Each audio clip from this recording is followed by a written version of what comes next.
Hi, this is Daniela Cambone, and welcome to this very special edition of StansberryInvestor.com. We have a fantastic guest for you today. We are talking about the IMF's special drawing rights, the international reserve asset created in 1969 to prepare for a new dollar crisis. Well, my guest today says it is undergoing a renaissance with important worldwide repercussions. Please welcome back to the show Willem Middelkoop. He is the author of The Big Reset, and he's also the founder of the Dutch-based Commodity Discovery Fund, and he is who Max Kaiser calls the Oracle of Amsterdam. Our last interview was a tremendous hit. I'm glad everyone enjoyed it. So welcome back, Willem. Well, great to be back. I received wonderful feedback. I think we had 300,000 views within 2 weeks, and well, it was a great experience. Yes. So glad to be back. Well, I had to bring you back because I read with great interest your recent article, which is focused around the SDR, and we're going to break it down for the folks at home because I understand it is a technical subject, but it's an important one to understand because it's not a topic that's covered generally in the mainstream media. So let's talk about the special drawing rights and why it may be having a great revival here. Yeah, the SDR is a bit a technical subject, but it is important because as many people who follow macro a little bit more know, the SDR was developed in the late 1960s by the IMF, and it was developed because the IMF was afraid a dollar crisis might occur in the early 1970s, and the IMF was afraid for this dollar crisis because the US promised in 1944 at the Bretton Woods conference that the dollar would be as good as gold, and more countries were, well, exchanging their surplus dollars for gold in the late 1960s, and this made the US default on their promise, and in August 15, 1971, President Nixon told the US public in a live broadcast that he would stop the possibility to convert US dollars into physical gold, and that created a dollar crisis. IMF was afraid of this happening, and they always thought that there should be a successor for the dollar. There should be an international currency not connected to one country, which could be developed into a world reserve currency, and that's the history of the SDR.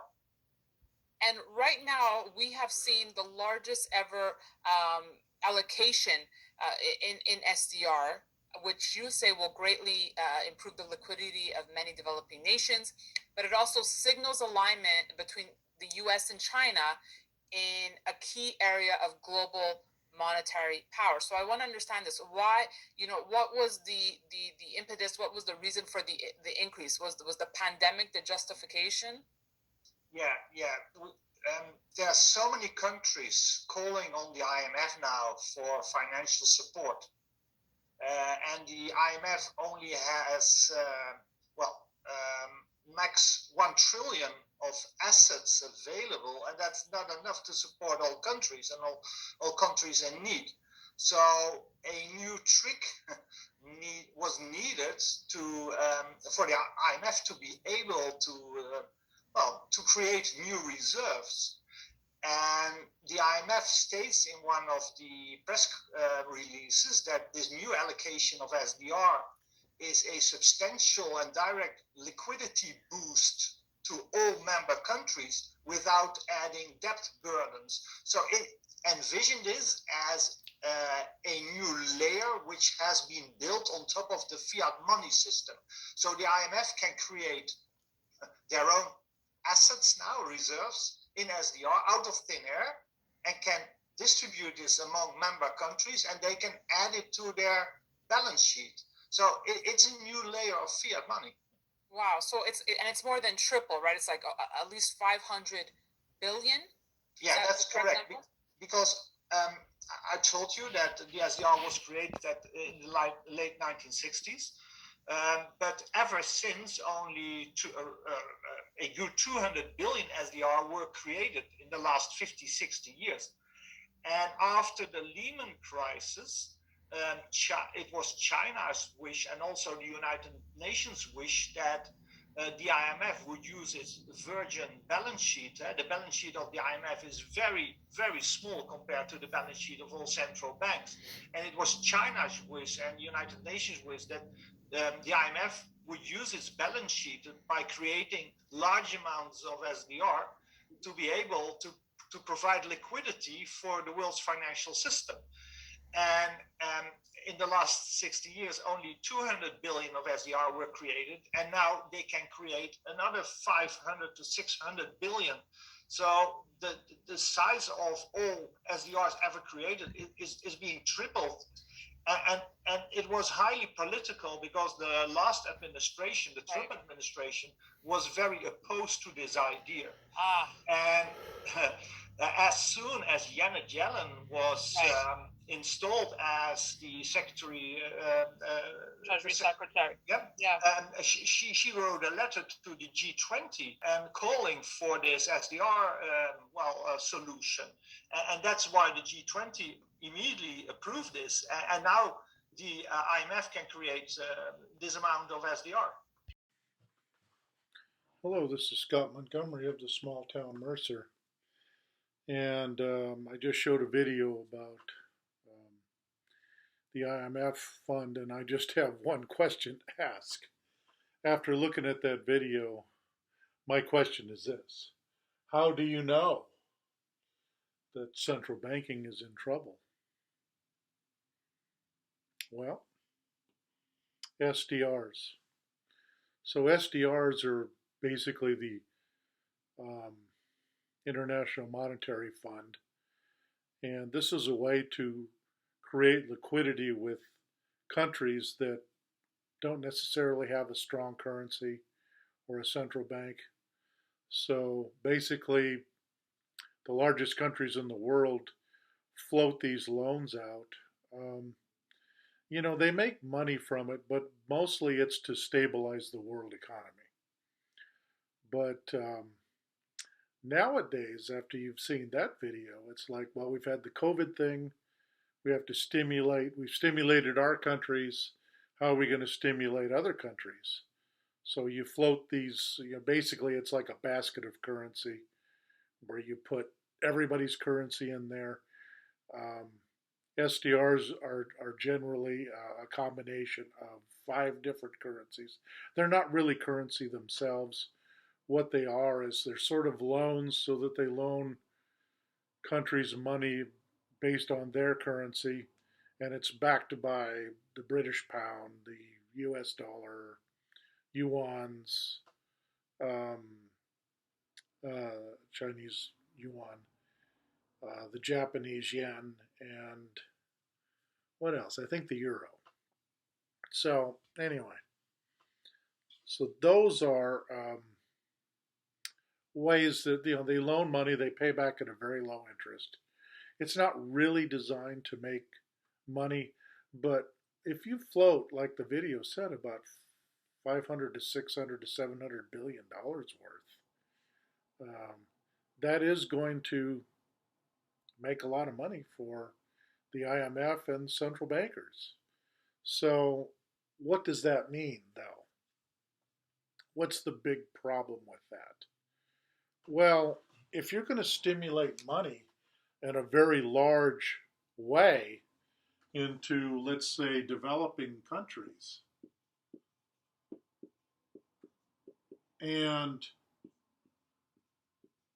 developing countries are going to have higher inflation,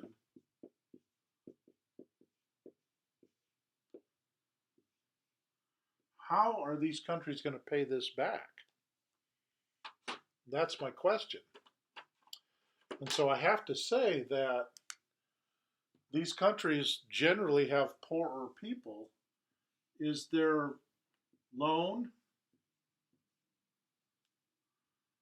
when you pay back that loan, isn't it going to depreciate? Oh God, that's horrible. Is it not going to depreciate what?